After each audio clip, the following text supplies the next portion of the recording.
ऊंचा तू अथा बारे दसते है सानू। हाड़ तपंदा तिस लगे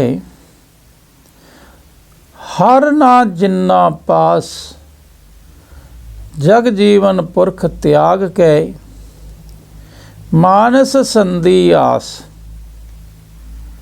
दुए पाए वै गुचिए गल पईस जम की फास जेहा बीजे सो लूने मत्थे जो लखियास रैन विहानी पशोतानी उठ चिल्ली गई निराश जिसनू साधु भेटिए सो दरगे होए खलास कर किरपा प्रभ अपनी तेरे दर्शन होए प्यास प्रभ तुध बिन दूजा को नहीं नानक की अरदास हाड़ सहंदा तिस लगे जिस मन हर चरण निवास। गुरु साहब कहते हाड़ की बड़ी गर्मी हुंदी है, वो गर्मी फिर शरीर नूं तंग करती है। पर गुरु साहब कहते एक हाड़ अंदर भी है, अंदर बड़ी गर्मी पै रही है, साडे अग्गां मच रही, तपदे कड़ाहे मच रहे है। पर गुरु साहब कहते भाई फिर ये हाड़ तपंदा किनू लगता है, अंदर की गर्मी किनू लगती है। हाड़ तपंदा तिस लगे, गुस्सा कहते इहो जे बंदियां नूं, तिस का मतलब खास बंदियां नूं लगता है।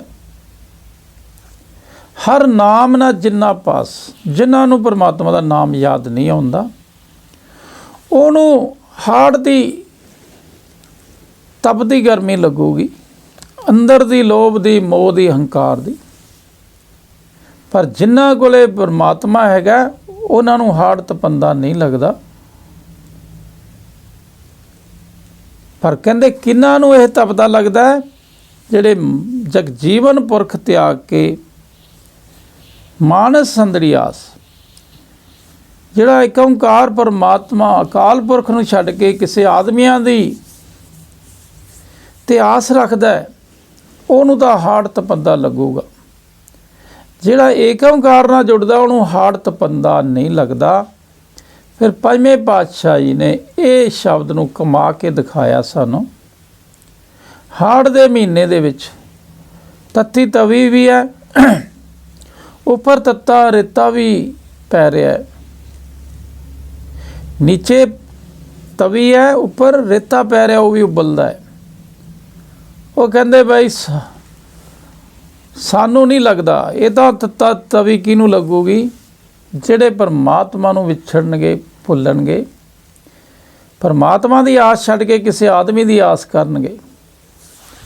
क्योंकि बाणी कहती है मानस की टेक बिरथी सब जान देवन को एको भगवान।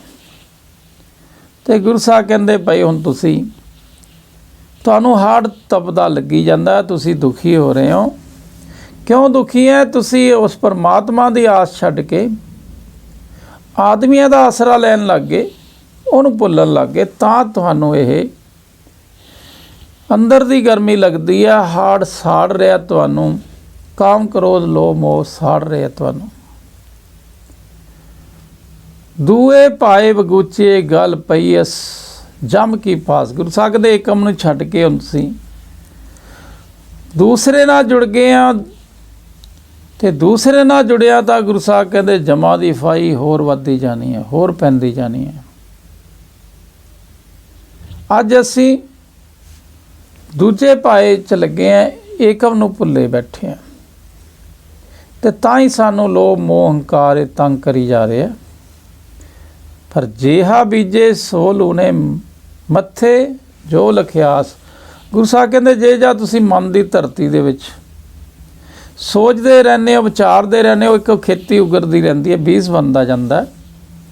कोई लोभ बारे सोचता रहता, लोभ वधदा जाता है, मोह बारे सोचता रहता, मोह वधदा जाता है, हंकार सोचता हंकार, काम सोचता काम वधदा जाता है। ਉਹੀ ही मन ਦੇ ਵਿੱਚ संस्कार लिखे ਜਾਂਦੇ ਹੈ। ਜੇ ਅਸੀ सोचते हैं जे असी परमात्मा बारे सोचन लग गए ਫਿਰ ਇਹ ਸਾਫ਼ ਵੀ ਹੋਣਾ ਸ਼ੁਰੂ ਹੋ ਜਾਂਦਾ। ਰੈਣ ਵਿਆਣੀ ਪਛੋਤਾਣੀ, ਉੱਠ ਚੱਲੀ ਗਈ ਨਿਰਾਸ਼। ਪਰ ਗੁਰੂ ਸਾਹਿਬ ਕਹਿੰਦੇ ਜਦੋਂ ਉਮਰ ਪੂਰੀ ਹੁੰਦੀ ਹੈ, ਮੌਤ ਆਉਂਦੀ ਹੈ, ਉਸ ਦਿਨ ਬੜਾ ਪਛਤਾਉਂਦਾ ਬੰਦਾ। ਜੋ ਬਾਣੀ 'ਚ ਲਿਖਿਆ ਸਾਰਾ ਉਹ ਸਾਹਮਣੇ ਆ ਜਾਂਦਾ, ਇਹ ਵਾਕਿਆ ਨਾਮ ਚਾਹੀਦਾ ਸੀ। ਫਿਰ ਨਿਰਾਸ਼ ਹੋ ਕੇ ਇੱਥੋਂ ਤੁਰਦਾ ਹੈ ਅਤੇ ਜਿੱਦਣ ਜ਼ਿੰਦਗੀ ਖਤਮ ਹੁੰਦੀ ਹੈ, ਮੌਤ ਹੁੰਦੀ ਹੈ। ਮੌਤ ਹੋਣ ਸਾਰੀ ਆਦਮੀ ਬਹੁਤ ਪਛਤਾਉਂਦਾ ਪਿਆ। ਤਾਂ ਨਾਮ ਬੜਾ ਸੌਖਾ ਸੀ ਜਪਣਾ, ਨਾਮ ਜਪ ਕੇ ਤਾਂ ਇੱਥੇ ਵੀ ਸੁਖੀ ਹੋਣਾ ਸੀ, ਅੱਗੇ ਵੀ ਸੁਖੀ ਹੋਣਾ ਸੀ। ਪਰ ਉਦੋਂ ਕੋਈ ਚਾਰਾ ਨਹੀਂ ਚੱਲ ਸਕਦਾ, ਟਾਈਮ ਖਤਮ ਹੋ ਜਾਂਦਾ। ਫਿਰ ਪਛਤਾਉਂਦਾ, ਨਿਰਾਸ਼ ਹੋ ਕੇ ਚੱਲਦਾ, ਬੜਾ ਦੁਖੀ ਹੁੰਦਾ। ਪਰ ਕਹਿੰਦੇ ਜਿਹੜੇ ਦੂਜੇ ਪਾਸੇ ਗੁਰੂ ਦੇ ਸਿੱਖ ਹੈ, ਉਹ ਗੁਰੂ ਗ੍ਰੰਥ ਸਾਹਿਬ ਨੂੰ ਸਮਝ ਕੇ ਉਹਦੇ ਨਾਲ ਭੇਟਾ ਕਰਕੇ ਉਹ ਖਲਾਸ ਵੀ ਹੋ ਜਾਂਦੇ, ਉਹ ਪਰਮਾਤਮਾ ਨਾਲ ਜੁੜ ਵੀ ਜਾਂਦੇ ਹੈ। ਜਿਸ ਕੋ ਸਾਧੂ ਭੇਟੀਏ ਸੋ ਦਰ ਗਏ ਹੋਏ ਖਲਾਸ। ਗੁਰੂ ਸਾਹਿਬ ਕਹਿੰਦੇ ਹੁਣ ਸਾਧੂ ਕੌਣ ਹੈ? ਜਿਹੜੇ ਗੁਰੂ ਗ੍ਰੰਥ ਸਾਹਿਬ ਨੂੰ ਗੁਰੂ ਮੰਨ ਕੇ ਆਪ ਬਾਣੀ ਨੂੰ ਸਮਝਦੇ ਅਤੇ ਬਾਣੀ ਅਨੁਸਾਰ ਅਮਲ ਕਰਦੇ ਹੈ, ਉਹ ਗੁਰੂ ਗ੍ਰੰਥ ਸਾਹਿਬ ਨੂੰ ਮਿਲ ਪੈਂਦਾ ਹੈ ਅਤੇ ਉਹ ਆਪਦਾ ਜਿਉਂਦੇ ਜੀ ਹੀ ਪਰਮਾਤਮਾ ਨਾਲ ਜੁੜ ਕੇ ਮਨ ਨੂੰ ਨਿਰਮਲ ਕਰ ਲੈਂਦਾ, ਪੰਜੇ ਕਾਬੂ ਕਰ ਲੈਂਦਾ। ਤਾਂ ਇਹੋ ਜਿਹੇ ਆਦਮੀ ਦੀ ਦਰਗਾਹ ਦੇ ਵਿੱਚ ਵੀ ਪੂਰੀ ਆਦਰ ਸਤਿਕਾਰ ਮਿਲਦਾ, ਖਲਾਸ ਹੋ ਜਾਂਦਾ, ਉੱਥੇ ਵੀ ਪੰਜਾਂ ਤੋਂ ਬਾਹਰ ਹੋ ਜਾਂਦਾ। ਕਰ ਕਿਰਪਾ ਪ੍ਰਭ ਆਪਣੀ, ਤੇਰੇ ਦਰਸ਼ਨ ਹੋਏ ਪਿਆਸ। ਗੁਰੂ ਸਾਹਿਬ ਕਹਿੰਦੇ ਉਹਨੂੰ ਅਰਦਾਸ ਕਰਿਆ ਕਰੋ, ਤੁਰਦੇ ਫਿਰਦੇ ਪਰਮਾਤਮਾ ਨੂੰ ਅਰਦਾਸ ਕਰਦੇ ਰਿਹਾ ਕਰੋ। ਕਹਿੰਦੇ ਮੈਨੂੰ ਕਿਰਪਾ ਕਰ, ਮੈਨੂੰ ਤੇਰੇ ਦਰਸ਼ਨਾਂ ਦੀ ਪਿਆਸ ਹੈ। ਮੈਨੂੰ ਬਾਣੀ ਸਮਝ ਕੇ ਪਤਾ ਲੱਗ ਗਿਆ ਤੂੰ ਹੀ ਮੈਨੂੰ ਸੁੱਖ ਦੇ ਸਕਦਾ। ਮੈਂ ਤੇਰੇ ਦਰਸ਼ਨ ਕਰਨਾ ਚਾਹੁੰਦਾ, ਮੈਨੂੰ ਪਿਆਸ ਲੱਗੀ ਹੈ। ਇਸ ਤਰ੍ਹਾਂ ਗੁਰੂ ਸਾਹਿਬ ਕਹਿੰਦੇ ਫਿਰ ਉਹਦਾ ਅਰਦਾਸ ਕਰਨੀ ਪੈਂਦੀ ਹੈ। ਪ੍ਰਭ ਤੁਧ ਬਿਨ ਦੂਜਾ ਕੋ ਨਹੀਂ, ਨਾਨਕੀ ਅਰਦਾਸ ਮੈਨੂੰ ਹੁਣ ਗੁਰੂ ਨੇ ਸਮਝਾ ਦਿੱਤਾ ਵੀ ਤੇਥੋਂ ਬਿਨਾਂ ਮੇਰਾ ਕੋਈ ਨਹੀਂ, ਕੇਵਲ ਤੂੰ ਹੀ ਮੇਰਾ ਇਕੱਲਾ ਸਹਾਇਤਾਦਾਰ ਹੈ, ਤੂੰ ਹੀ ਮੈਨੂੰ ਸੁਖੀ ਰੱਖ ਸਕਦਾ। ਮੈਨੂੰ ਸਮਝ ਆ ਗਈ ਤੇਥੋਂ ਬਿਨਾਂ ਮੇਰਾ ਕੋਈ ਨਹੀਂ, ਮੇਰੀ ਅਰਦਾਸ ਹੈ ਅਤੇ ਮੈਂ ਤੇਰਾ ਆਸਰਾ ਲੈਣਾ ਚਾਹੁੰਦਾ ਅਤੇ ਮੈਨੂੰ ਤੇਰੇ ਨਾਮ ਦੀ ਯਾਦ ਆ ਜਾਵੇ, ਤੇਰੇ ਨਾਲ ਪਿਆਰ ਬਣ ਜਾਵੇ।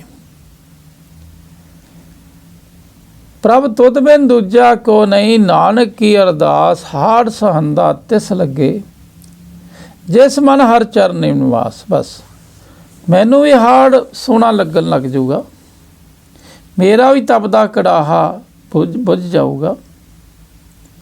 ਪਰ ਤਾਂ ਹੀ ਲੱਗੂਗਾ ਜੇ ਤੂੰ ਮੇਰਾ ਮਨ ਤੇਰੇ ਚਰਨਾਂ ਨਾਲ ਜੁੜ ਜਾਵੇ।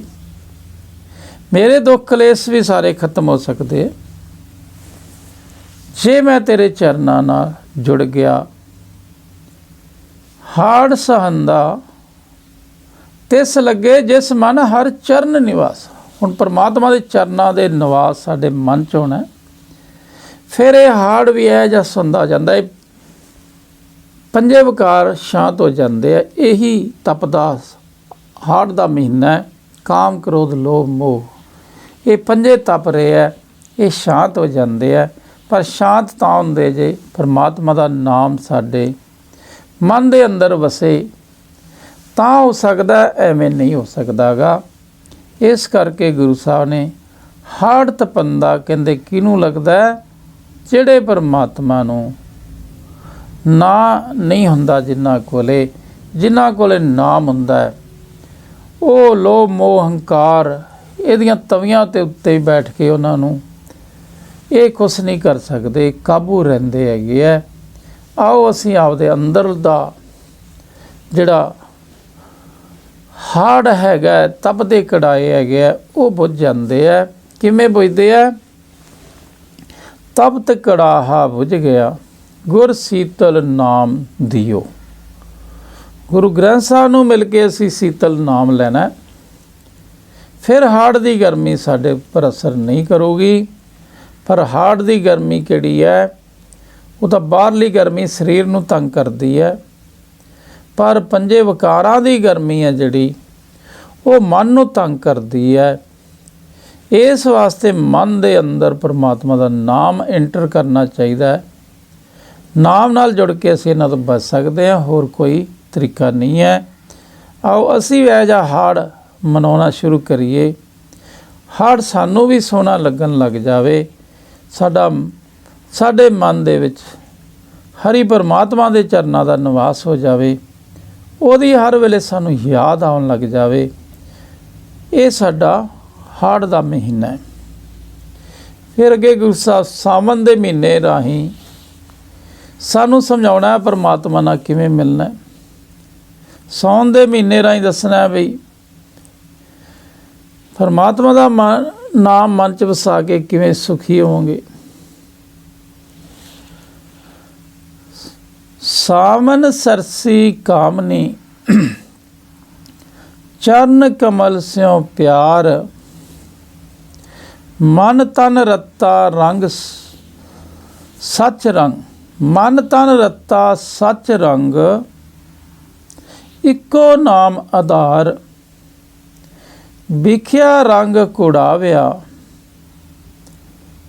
ਦਿਸਨ ਸਭੇ ਸ਼ਾਰ, ਹਰ ਅੰਮ੍ਰਿਤ ਬੂੰਦ ਸੁਹਾਵਨੀ, ਮਿਲ ਸਾਧੂ ਪੀਵਨ ਹਾਰ, ਵਨ ਤਿਨ ਪ੍ਰਭ ਸੰਗ ਮੋਲਿਆ, ਸਮਰੱਥ ਪੁਰਖ ਅਪਾਰ, ਹਰ ਮਿਲਨੇ ਨੂੰ ਮਨ ਲੋਚਦਾ, ਕਰਮ ਮਿਲਾਵਨ ਹਾਰ,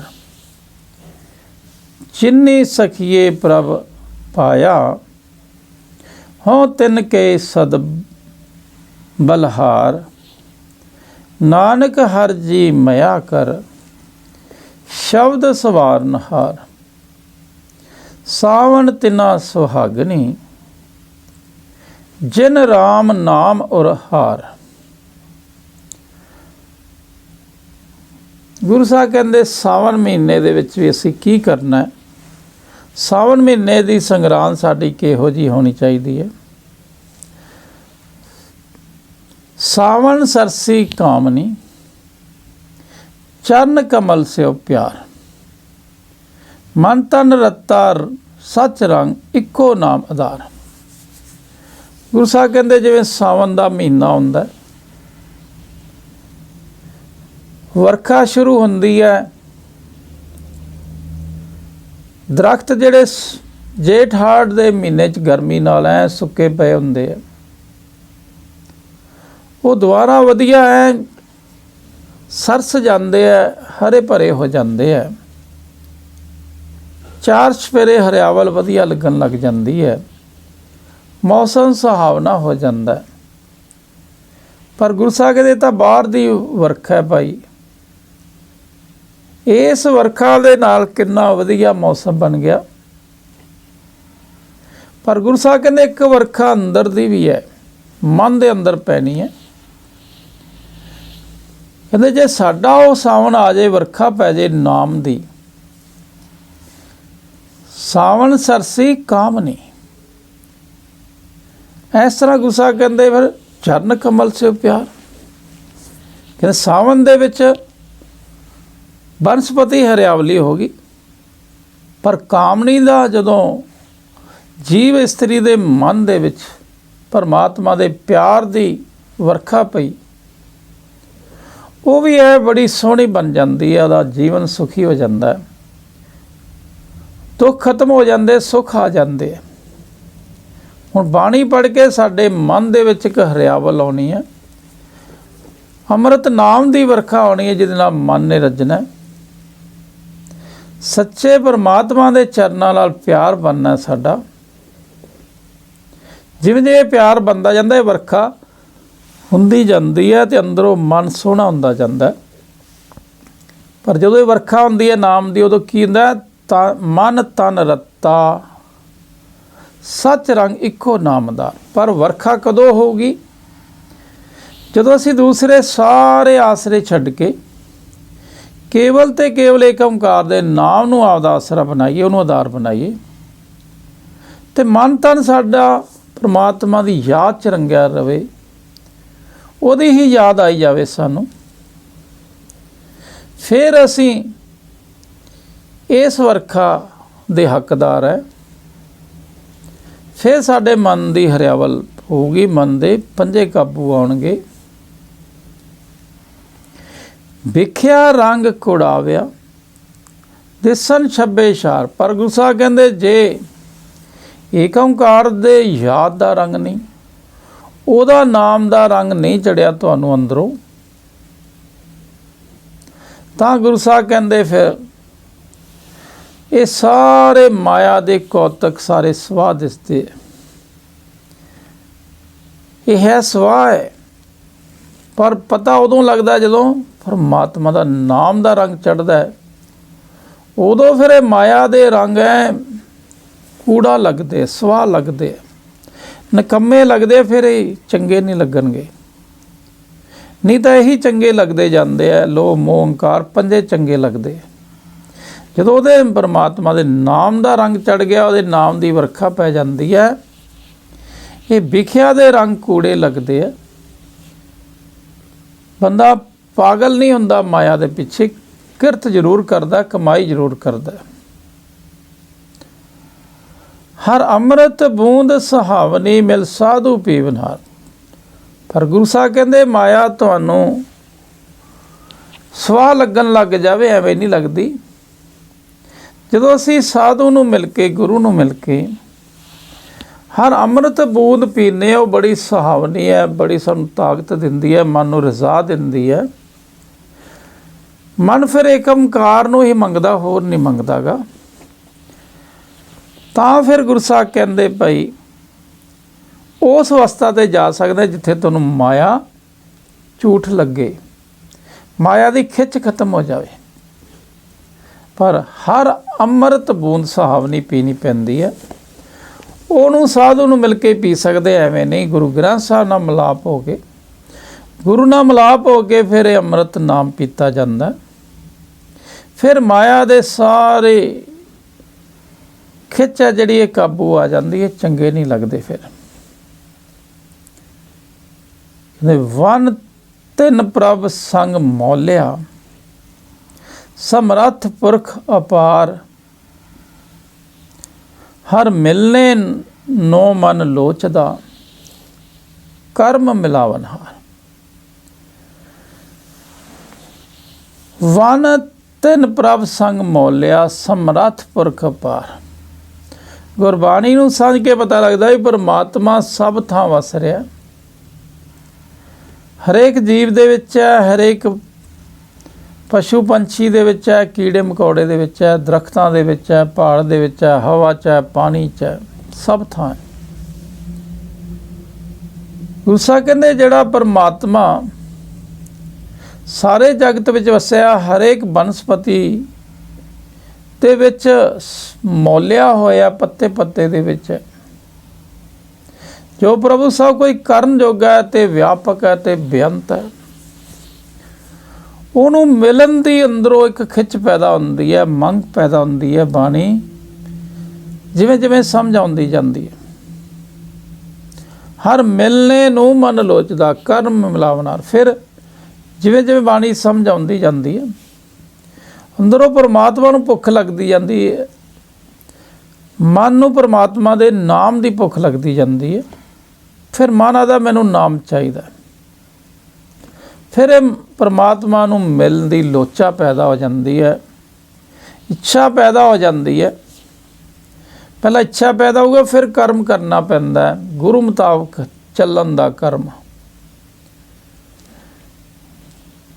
ਗੁਰਬਾਣੀ ਅਨੁਸਾਰ ਚੱਲਣਾ ਪੈਂਦਾ, ਉਹ ਕਰਮ ਮਿਲਾਉਂਦੇ ਹੈ। ਜਿੰਨਾ ਕੁ ਅਸੀਂ ਬਾਣੀ ਨਾਲ ਚੱਲਾਂਗੇ, ਜਿੰਨਾ ਕੁ ਗੁਰਬਾਣੀ ਦੇ ਗਿਆਨ ਅਨੁਸਾਰ ਚੱਲਾਂਗੇ, ਓਨਾ ਕੀ ਮਿਲਾਪ ਹੋਣਾ। ਜਿੰਨਾ ਵੱਧ ਬਾਣੀ ਅਨੁਸਾਰ ਚੱਲਾਂਗੇ, ਜਲਦੀ ਮਿਲਾਪ ਹੁੰਦਾ। ਪਰ ਬਾਣੀ ਪੜ੍ਹ ਕੇ ਪਹਿਲਾਂ ਭੁੱਖ ਲੱਗਦੀ ਹੈ, ਫਿਰ ਮਿਲਦਾ ਉਹ ਹੈ ਜਿਹੜਾ ਕਰਮ ਕਰਦਾ, ਮਿਹਨਤ ਕਰਦਾ। ਜਿੰਨੀ ਨਾਮ ਤੇ ਆਇਆ ਗਏ ਮਸਤਕਾਰ। ਨਾਮ ਨੂੰ ਜਪਣ ਦੀ ਮਿਹਨਤ ਕਰਦੇ ਆ ਜਿਹੜੇ, ਪਰ ਅਕਲ ਤੋਂ ਬਿਨਾ ਉਹਨੂੰ ਜਪਿਆ ਨਹੀਂ ਜਾ ਸਕਦਾ। ਉਹ ਅਕਲ ਸਾਨੂੰ ਬਾਣੀ 'ਚੋਂ ਮਿਲਦੀ ਹੈ। ਕਹਿੰਦੇ ਜਿੰਨੀ ਸਖੀਏ ਪ੍ਰਭ ਪਾਇਆ ਹੋਂ ਤਿਨ ਕੇ ਸਦ ਬਲਹਾਰ। ਪਰ ਗੁਰੂ ਸਾਹਿਬ ਕਹਿੰਦੇ ਮੈਂ ਉਸ ਆਪਦੇ ਗੁਰਸਿੱਖ ਤੋਂ ਸਦਕੇ ਜਾਂਦਾ ਹੈ, ਬਲਹਾਰ ਜਾਂਦਾ ਹੈ, ਪਰ ਸਾਰਿਆਂ ਤੋਂ ਨਹੀਂ, ਕਿਸੇ ਵਿਰਲੇ ਤੋਂ, ਜਿਹਨੇ ਗੁਰੂ ਦਾ ਸਿੱਖ ਬਣ ਕੇ ਪਰਮਾਤਮਾ ਨੂੰ ਪਾ ਲਿਆ। ਤੇ ਗੁਰੂ ਸਾਹਿਬ ਕਹਿੰਦੇ ਮੈਂ ਇਹੋ ਜਿਹੇ ਗੁਰਸਿੱਖ ਸਖੀਆਂ ਤੋਂ ਸਦਕੇ ਜਾਂਦਾ, ਸ਼ਾਬਾਸ਼ ਦਿੰਦਾ ਉਹਨਾਂ ਨੂੰ, ਜਿਨ੍ਹਾਂ ਨੇ ਬਾਣੀ ਸਮਝ ਕੇ ਪਰਮਾਤਮਾ ਨਾਲ ਮਿਲਾਪ ਕਰ ਲਿਆ। ਅਸੀਂ ਪਰਮਾਤਮਾ ਨਾਲ ਮਿਲਾਪ ਕਰਨਾ ਹੈ, ਪਰ ਬਾਣੀ ਸਮਝਣ ਤੋਂ ਬਿਨਾਂ, ਗੁਰਬਾਣੀ ਅਨੁਸਾਰ ਚੱਲਣ ਤੋਂ ਬਿਨਾਂ ਉਹਨੂੰ ਨਹੀਂ ਪਾ ਸਕਦੇ। ਅਸੀਂ ਪਰਮਾਤਮਾ ਨੂੰ ਤਾਂ ਹੀ ਪਾ ਸਕਦੇ ਹਾਂ ਜੇ ਬਾਣੀ ਨੂੰ ਖੁਦ ਸਮਝੀਏ, ਗਿਆਨ ਵੱਧ ਤੋਂ ਵੱਧ ਲਈਏ ਤੇ ਬਾਣੀ ਅਨੁਸਾਰ ਚੱਲਣ ਦੀ ਕੋਸ਼ਿਸ਼ ਕਰੀਏ, ਫਿਰ ਮਿਲ ਸਕਦੇ ਹਾਂ, ਫਿਰ ਸਾਰੇ ਮਿਲ ਸਕਦੇ ਹਾਂ ਅਸੀਂ। ਤਾਂ ਗੁਰੂ ਸਾਹਿਬ ਕਹਿੰਦੇ ਜਿੰਨੀ ਸਖੀਏ ਪ੍ਰਭ ਪਾਇਆ। ਹੁਣ ਪ੍ਰਭ ਨੂੰ ਪਾਉਣ ਵਾਸਤੇ ਅਸੀਂ ਰੋਜ਼ ਬਾਣੀ ਪੜ੍ਹਦੇ ਹਾਂ, ਤੇ ਰੋਜ਼ ਹਰੇਕ ਬਾਣੀ ਸਾਨੂੰ ਪਰਮਾਤਮਾ ਨੂੰ ਪਾਉਣ ਦਾ ਤਰੀਕਾ ਸਮਝਾ ਰਹੀ ਹੈ। ਹੋਂ ਤਿਨ ਕਹਿ ਸਦ ਬਲਹਾਰ। ਗੁਰੂ ਸਾਹਿਬ ਕਹਿੰਦੇ ਮੈਂ ਉਹਨਾਂ ਤੋਂ ਸਦਕੇ ਜਾਂਦਾ, ਬਲਹਾਰ ਜਾਂਦਾ, ਸ਼ਾਬਾਸ਼ ਦਿੰਦਾ ਜਿਨ੍ਹਾਂ ਨੇ ਮੇਰੀ ਬਾਣੀ ਨੂੰ ਸਮਝ ਕੇ ਉਸ ਪਰਮਾਤਮਾ ਨੂੰ ਪਾ ਲਿਆ। ਨਾਨਕ ਹਰ ਜੀ ਮਇਆ ਕਰ ਸ਼ਬਦ ਸਵਾਰਨ ਹਾਰ, ਸਾਵਨ ਤਿਨਾ ਸੁਹਾਗਨੀ ਜਨ ਰਾਮ ਨਾਮ ਔਰ ਹਾਰ। ਗੁਰੂ ਸਾਹਿਬ ਕਹਿੰਦੇ ਭਾਈ ਅਰਦਾਸ ਕਰਿਆ ਕਰੋ, ਹੇ ਅਕਾਲ ਪੁਰਖ, ਹੇ ਹਰ ਜੀ, ਏਕ ਓਂਕਾਰ ਜੀ, ਮਇਆ ਕਰ, ਦਇਆ ਕਰ, ਸ਼ਬਦ ਸਵਾਰ ਨਾਲ ਮੈਨੂੰ ਗੁਰੂ ਦੇ ਸ਼ਬਦ ਨਾਲ ਜੋੜ ਦੇ, ਮੈਨੂੰ ਬਾਣੀ ਸਮਝ ਆ ਜਾਏ, ਮੈਨੂੰ ਤਾਕਤ ਦੇ ਦੇ ਬਾਣੀ ਅਨੁਸਾਰ ਚੱਲਣ ਦੀ, ਮੈਨੂੰ ਤੇਰਾ ਸ਼ਬਦ ਸਵਾਰ ਸਕਦਾ, ਮੈਂ ਜੇ ਤੇਰਾ ਆਖਾ ਮੰਨ ਕੇ ਉਵੇਂ ਚੱਲ ਪਾਂ, ਮੇਰਾ ਜੀਵਨ ਸਵਾਰਿਆ ਜਾਊਗਾ। ਤੂੰ ਮਇਆ ਕਰ, ਦਇਆ ਕਰ, ਹੇ ਏਕ ਓਂਕਾਰ। ਇਸ ਤਰ੍ਹਾਂ ਗੁਰੂ ਸਾਹਿਬ ਕਹਿੰਦੇ ਫਿਰ ਜਿਹੜੇ ਗੁਰੂ ਨੂੰ ਮਿਲ ਜਾਂਦੇ ਆ, ਗੁਰੂ ਫਿਰ ਸਭ ਨੂੰ ਸਵਾਰ ਦਿੰਦਾ ਹੈ। ਸਾਵਣ ਤਿਨਾ ਸੁਹਾਗਨੀ ਜਨ ਰਾਮ ਨਾਮ ਔਰ ਹਾਰ। ਇਸ ਤਰ੍ਹਾਂ ਗੁਰੂ ਸਾਹਿਬ ਕਹਿੰਦੇ ਭਾਈ ਉਹਨਾਂ ਦਾ ਸਾਵਣ ਦੀ ਵਰਖਾ ਹੋ ਜਾਂਦੀ ਹੈ, ਜੀਵਨ ਸੋਹਣਾ ਹੋ ਜਾਂਦਾ ਹੈ, ਸੁਹਾਗਣੀ ਬਣ ਜਾਂਦੀਆਂ। ਉਹ ਬੜਾ ਸੋਹਣਾ ਸਾਵਣ ਉਹਨਾਂ ਵਾਸਤੇ ਬਤੀਤ ਹੁੰਦਾ, ਜ਼ਿੰਦਗੀ ਦਾ ਸਾਵਣ। ਉਹਨਾਂ ਦੀ ਜ਼ਿੰਦਗੀ ਇੱਕ ਸਾਵਣ ਦਾ ਮਹੀਨਾ ਬਣ ਜਾਂਦਾ ਹੈ। ਪਰ ਕਿੰਨਾ ਦਾ? ਜਿਨ ਰਾਮ ਨਾਮ ਔਰ ਹਾਰ, ਜਿਨ੍ਹਾਂ ਨੇ ਰਾਮ ਦੇ ਨਾਮ ਨੂੰ, ਏਕ ਓਂਕਾਰ ਦੀ ਯਾਦ ਨੂੰ ਹਿਰਦੇ ਵਿੱਚ ਹਾਰ ਬਣਾ ਲਿਆ। ਔਰ ਹਾਰ ਔਰ ਹੁੰਦਾ ਹਿਰਦੇ 'ਚ, ਪਰਮਾਤਮਾ ਦੇ ਨਾਮ ਦਾ ਰੂਪ ਦਾ ਹਾਰ ਹਿਰਦੇ 'ਚ ਪਾ ਲਿਆ। ਉਹਨੂੰ ਇਸ ਤਰ੍ਹਾਂ ਅੰਦਰੋਂ ਯਾਦ ਕਰਨ ਲੱਗ ਗਏ। ਸਮਝ ਲਓ ਉਹਦਾ ਸਾਵਣ ਦਾ ਮਹੀਨਾ ਵਧੀਆ। ਜਿਨ੍ਹਾਂ ਨੂੰ ਅੰਦਰੋਂ ਪਰਮਾਤਮਾ ਯਾਦ ਨਹੀਂ ਆਇਆ, ਉਹਨਾਂ ਦਾ ਕੋਈ ਸਾਵਣ ਅਜੇ ਨਹੀਂ ਹੈ। ਇਸ ਤਰ੍ਹਾਂ ਸਾਰਿਆਂ ਨੇ ਸਾਵਣ ਦਾ ਮਹੀਨਾ ਬੜੇ ਵੱਖਰੇ ਤਰ੍ਹਾਂ ਮਨਾਉਣਾ ਹੈ। ਅਸੀਂ ਇਹ ਜ਼ਿੰਦਗੀ ਦਾ ਸਾਵਣ ਦਾ ਮਹੀਨਾ ਹੈ, ਜ਼ਿੰਦਗੀ ਦਾ ਹੀ ਹਾੜ ਦਾ ਮਹੀਨਾ ਹੈ। ਇਹ ਅਲੱਗ-ਅਲੱਗ ਤਰੀਕਿਆਂ ਰਾਹੀਂ ਗੁਰੂ ਸਾਹਿਬ ਨੇ ਸਾਨੂੰ ਸਮਝਾਇਆ ਹੈ। ਮਹੀਨਿਆਂ ਦੇ ਵਿੱਚ ਵੀ ਸਾਨੂੰ ਪਰਮਾਤਮਾ ਨਾਲ ਜੁੜਨ ਦਾ ਤਰੀਕਾ, ਪਰਮਾਤਮਾ ਨਾਲ ਜੁੜ ਕੇ ਜਿਹੜੇ ਫਾਇਦੇ ਮਿਲਣੇ ਉਹਦੇ ਬਾਰੇ ਸਮਝਾਤਾ। ਜੇ ਪਰਮਾਤਮਾ ਨਾਲ ਨਹੀਂ ਜੁੜਾਂਗੇ ਉਹਦਾ ਨੁਕਸਾਨ ਵੀ ਦੱਸਤਾ। ਹਰੇਕ ਚੀਜ਼ ਬਾਣੀ ਸਮਝਾ ਰਹੀ ਹੈ, ਪਰ ਸਮਝਾਉਣਾ ਸਾਰੀ ਬਾਣੀ ਨੇ ਏਕ ਓਂਕਾਰ ਦੇ ਨਾਮ ਦੀ ਗੱਲ ਕਰਨੀ ਹੈ, ਉਹਨੂੰ ਮਨ 'ਚ ਵਸਾਉਣਾ ਹੈ। ਜਿਹਦੇ ਉਹ ਨਾਮ ਮਨ 'ਚ ਵਸ ਗਿਆ ਉਹ ਸਫਲ ਹੋ ਜਾਂਦਾ ਹੈ। ਪਰ ਗੁਰਬਾਣੀ ਦੇ ਗਿਆਨ ਤੋਂ ਬਿਨਾਂ ਇਹਦਾ ਨਾਮ ਮਨ 'ਚ ਨਹੀਂ ਵਸ ਸਕਦਾ। ਸੋ ਆਓ ਸਾਰੇ ਰਲ ਮਿਲ ਕੇ ਬਾਣੀ ਨੂੰ ਵੱਧ ਤੋਂ ਵੱਧ ਵਿਚਾਰੀਏ। ਜਿੰਨੀ ਬਾਣੀ ਪੜ੍ਹੀ ਉਹਦੀ ਪੂਰੀ ਵਿਚਾਰ ਹੋਣੀ ਚਾਹੀਦੀ ਹੈ, ਸਾਨੂੰ ਪੂਰੀ ਸਮਝ ਆਉਣੀ ਚਾਹੀਦੀ ਹੈ ਮੇਰਾ ਗੁਰੂ ਮੈਨੂੰ ਕੀ ਕਹਿ। ਹੌਲੀ ਹੌਲੀ ਸਾਰੇ ਹੀ ਸਿੱਖ ਜਾਂਦੇ ਆ, ਪਰ ਤਰੀਕਾ ਕੀ ਹੋਵੇ? ਗੁਰਬਾਣੀ ਨੂੰ ਸਮਝਣ ਦਾ ਅਤੇ ਕਮਾਉਣ ਦਾ ਹੋਵੇ ਵੀ ਮੈਂ ਬਾਣੀ ਅਨੁਸਾਰ ਚੱਲਣਾ ਹੀ ਚੱਲਣਾ ਹੈ। ਉਹ ਸਫਲ ਹੋ ਸਕਦੇ ਆ, ਬਾਕੀ ਸਫਲ ਨਹੀਂ ਹੋ ਸਕਦੇ। ਇਹ ਸਾਧ ਸੰਗਤ ਜੀ ਅਸੀਂ 4 ਮਹੀਨਿਆਂ ਤੇ ਵਿਚਾਰ ਕੀਤੀ ਹੈ 2 ਭਾਗਾਂ ਦੇ ਵਿੱਚ। ਪਰ ਗੁਰੂ ਸਾਹਿਬ ਨੇ ਕੀ ਸਮਝਾਇਆ ਵੀ ਪਰਮਾਤਮਾ ਦਾ ਨਾਮ ਮਨ 'ਚ ਵਸ ਜੇ, ਫਿਰ ਤੁਹਾਡਾ ਹਾੜ ਵੀ ਵਧੀਆ, ਚੇਤ ਵੀ ਵਧੀਆ, ਵਿਸਾਖ ਵੀ ਵਧੀਆ, ਸਾਵਣ ਵੀ ਵਧੀਆ, ਤੁਹਾਡੀ ਜ਼ਿੰਦਗੀ ਹੀ ਵਧੀਆ। ਜ਼ਿੰਦਗੀ 'ਚ ਸਾਰੇ ਮਹੀਨਿਆਂ ਦੀ ਬਹਾਰ ਆ ਜਾਊਗੀ। ਆਓ ਸਾਰੇ ਰਲ ਮਿਲ ਕੇ ਅਸੀਂ ਬਾਣੀ ਨੂੰ ਕਮਾਈਏ, ਇਹ ਨਾਮ ਪ੍ਰਾਪਤੀ ਵਾਲੀ ਕਲਾਸ ਦੇ ਵਿੱਚ ਜਾਈਏ ਅਤੇ ਜੀਵਨ ਨੂੰ ਆਪਦੇ ਨੂੰ ਸਫਲ ਬਣਾਈਏ। ਪਰ ਬਾਣੀ ਸਾਨੂੰ ਵੱਧ ਤੋਂ ਵੱਧ ਵਿਚਾਰਨੀ ਪਊ ਅਤੇ ਕਹਿਣਾ ਵੀ ਮੰਨਣਾ ਪਊਗਾ। ਅਤੇ ਸਾਧ ਸੰਗਤ ਜੀ ਆਓ ਸਾਰੇ ਰਲ ਕੇ ਬਾਣੀ ਅਨੁਸਾਰ ਚੱਲਣ ਦੀ ਕੋਸ਼ਿਸ਼ ਕਰੀਏ, ਨਾਲ ਸਮਝਣ ਦੀ ਕੋਸ਼ਿਸ਼ ਕਰੀਏ, ਫਿਰ ਅਸੀਂ ਆਪਦੇ ਜੀਵਨ ਨੂੰ ਸੁਖੀਆ ਭਰਿਆ ਬਣਾ ਸਕਦੇ ਹਾਂ। ਸੋ ਸਾਧ ਸੰਗਤ ਜੀ ਇਹ ਸ਼ਬਦਾਂ ਨੂੰ ਪੜ੍ਹਦਿਆਂ ਤੋਂ, ਵਿਚਾਰਾਂ ਕਰਦਿਆਂ ਤੋਂ ਹੋਈਆਂ ਅਨੇਕਾਂ ਭੁੱਲਾਂ ਗਲਤੀਆਂ ਅਣਜਾਣ ਜਾਣ ਕੇ ਬਖਸ਼ ਲੈਣਾ, ਕੁਛ ਨਹੀਂ ਆਉਂਦਾ। ਜਿੰਨੀ ਕੁ ਮਾਲਕ ਕਿਰਪਾ ਕਰਦਾ ਉਨੀ ਕੁ ਵਿਚਾਰ ਕਰ ਲੈਂਦੇ ਹਾਂ। ਆਪੇ ਵਿਚਾਰ ਕਰਾ ਲੈਂਦਾ ਜਿੰਨੀ ਕਰਾਉਣੀ ਹੁੰਦੀ ਹੈ। ਪਰ ਇਹ ਵਿਚਾਰ ਸਾਨੂੰ ਸਭ ਨੂੰ ਕਰਨੀ ਪਊ, ਬਾਣੀ ਸਮਝਣੀ ਪਊਗੀ ਅਤੇ ਬਾਣੀ ਅਨੁਸਾਰ ਚੱਲਣਾ ਵੀ ਪਊਗਾ। ਆਓ ਸਾਰੇ ਰਲ ਮਿਲ ਕੇ ਬਾਣੀ ਨੂੰ ਸਮਝੀਏ ਅਤੇ ਬਾਣੀ ਅਨੁਸਾਰ ਚੱਲਣ ਵਾਲੇ ਗੁਰਸਿੱਖ ਬਣੀਏ। ਇਹਨਾਂ ਕਹਿੰਦੇ ਹਿਮਾ ਦੇ ਜਾਚਕ ਹਾਂ। ਵਾਹਿਗੁਰੂ ਜੀ ਕਾ ਖਾਲਸਾ, ਵਾਹਿਗੁਰੂ ਜੀ ਕੀ ਫਤਿਹ।